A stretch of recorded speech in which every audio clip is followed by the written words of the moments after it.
Guys, nag-ihaw kami guys. Yung dalawa pa ilagay mo na sa gilid-gilid niya lang para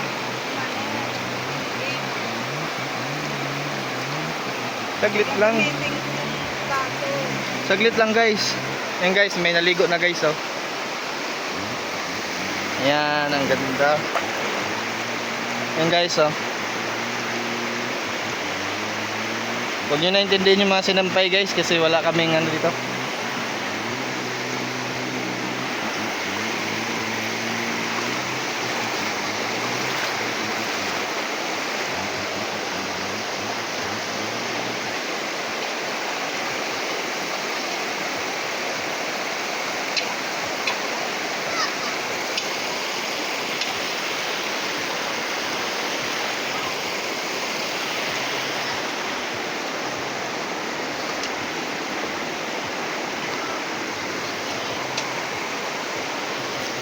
Guys, nagano siya guys, nagpanit og sibuyas guys.